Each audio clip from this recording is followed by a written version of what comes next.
in college football, Ole Miss won again this weekend. They beat Florida. They seemed headed towards the college football playoff. Meantime, Lane Kiffin is the centerpiece of all sorts of coaching rumors. And I have watched, based on where I live, Ole Miss fans, like I'm talking season ticket holders, my neighbors, go from, on some level, oh my God, we can't lose Lane Kiffin. Please don't go Lane Kiffin. We'll do anything for you, Lane Kiffin. To, I've seen it flip.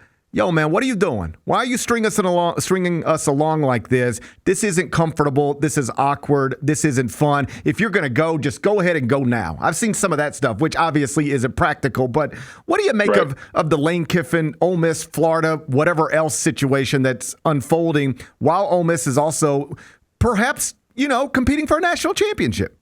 It's the nature of college football, man. People don't care. The fans of other teams don't care. Obviously, the administrators of other teams don't care. If they want something, they're going to lust after it, and they're going to do it publicly.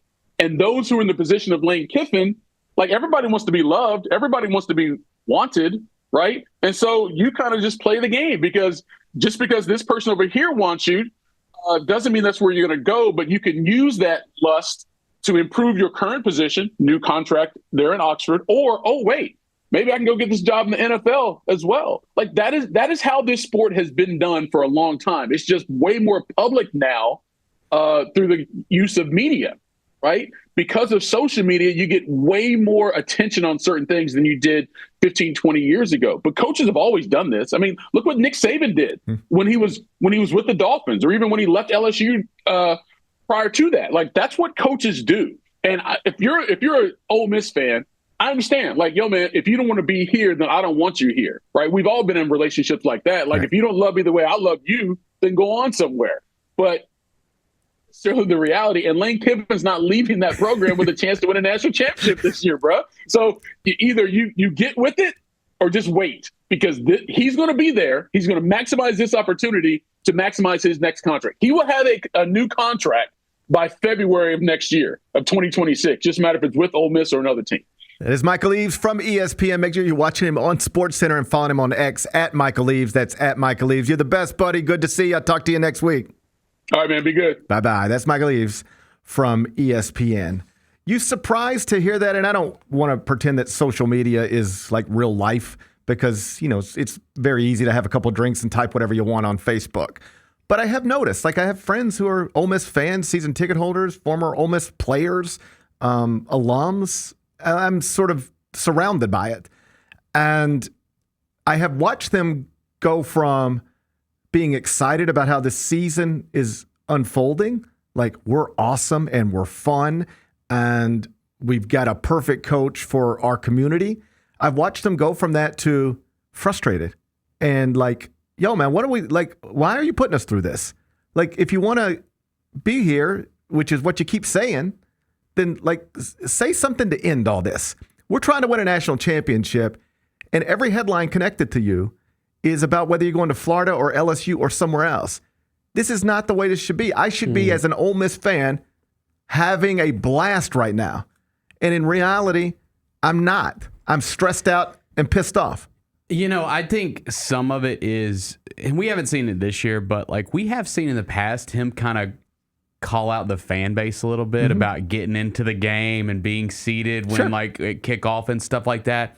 I think the biggest thing is he is just, like Michael said, he's trying to get the biggest contract, right? He's going to get a huge payday, and so except that in fairness could already be done. That could already be done. If you want to stay at Ole Miss and you want to end this thing, you could already get your new contract done, just like Kurt Signetti. Like the Penn State job opens and everybody's looking there. He gets a new deal done at Indiana. Matt Rule, same thing, gets a new deal done at Nebraska. If the goal was just to leverage this moment into the best deal I can get to stay where I'm at, you could have already done that. That's fair. Just back to the things that he said. I do wonder if just some of it's maybe not getting back at the fan base a little bit, but just, hey, I want this thing full looking like Alabama, at the start of every game. Maybe it's just a little bit of getting back a little bit. I think more than that, it's probably I mean, who knows? You have to be inside Lane Kiffin's head to know That's exactly right. That's right. why he's handling this way. I don't know Lane Kiffin, right? Like I've talked to him before. We follow each other on Twitter. That's the extent of our relationship. So I don't know him. But I would assume, just like Michael Eaves said, we all have egos. His perhaps bigger than some, and for good reasons, valid reasons. And we all like to be loved and pursued. So I'm sure there's something intriguing and enjoyable about that. You know, there has been times when he was the Ole Miss coach, not lately, but when people would, even Ole Miss fans, like question this, question that, question this, whatever. Yeah. And maybe he's better than me, but I wouldn't forget stuff like that.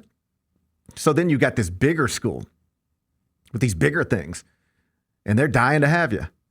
And yeah, I know all you guys love me now, but I also remember where we were a few years ago when you guys, I saw your tweet. I saw your little Instagram post questioning me. All right. And so now you guys want me to, I'm kind of liking what I'm feeling. There's probably some ego in there as well. Yeah. But that whatever joy comes from being pursued by somebody or something, like a new job type of thing, whatever joy comes from that initially, I think eventually gets replaced with just stress and uncertainty, because you really are on some level, until you make a decision where at the very least the parties involved know, but even better than that, publicly, until you make a decision, you are on some level stringing millions of people along when you're being pursued for college football jobs of this stature. And I can see how that would be fun initially. I can also see how it would stop being fun at some point. Sure. And I can also understand the frustration from the fans. Like, hey, we heard Nebraska's coach say he's flattered to have his name connected to these openings, but he wants to be at Nebraska, and he signed a new deal to stay there. We watched the Indiana coach get his name connected to some big jobs, bigger job than the one he has, at least historically. And he held up his hand, got a new deal done, and said, I'm here. I'm staying here. I'm not going there. So we've already watched two other coaches do that. Why can't you do that? I mean, the most obvious answer is because he either doesn't know that he wants to do that or is planning to leave. I have picked up on this. All along, I've just sort of said, I don't think he'll leave. I think he'll think about leaving. I think he'll be intrigued by the idea of it. He'll probably have some people in his life who maybe try to pull him in that direction. But ultimately, if I just watched a documentary about you and you're talking about you finally found peace and you finally feel at home and you're finally in a good place and your son's the star quarterback at a high school in Oxford and he's apparently having the time of his life, I just don't know why you would uproot all of that to go to a place where, you know, basically everybody except Steve Spurrier and Urban Meyer get fired pretty quickly. I don't know, like, but that's me projecting. That's me telling you I wouldn't do that. Here's what I would do if I were Lane Kiffin. This is what I think. I would have my agent negotiate the best packages I can get for my assistants, the best recruiting budgets, NIL, revenue sharing. We would push it as far as we could go, and then we would stay. That's what I would do. But I don't know what he would do. The things that are important to me might not be important to him, and true. vice versa. I have, I've got a lot of friends who are like, they're tied into Ole Miss, like they're in group text with the athletic directors and stuff like that, right? And they're concerned.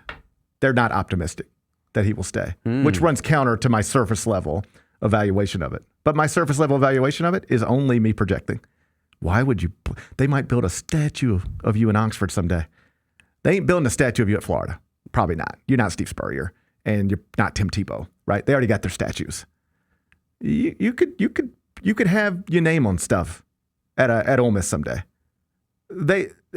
You could go down in history as, the greatest who's ever done it there, or one of them. Yep. You could have a place there forever if you wanted. And I just don't know that I would blow that up. You have proof of concept in a 12-team college football playoff that you can get there safely at Ole Miss. I won't lie and tell you that theoretically it couldn't be easier at a place like LSU or Florida, but you can do it at Ole Miss. Me projecting, I would stay.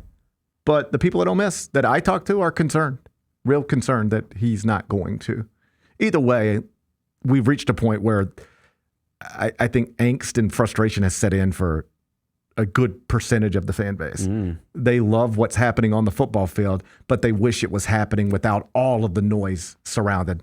They just wish they could focus on football as opposed to have to balance out being excited about their football team, balance it out with the possibility that they might lose their football coach just as soon as this season is over.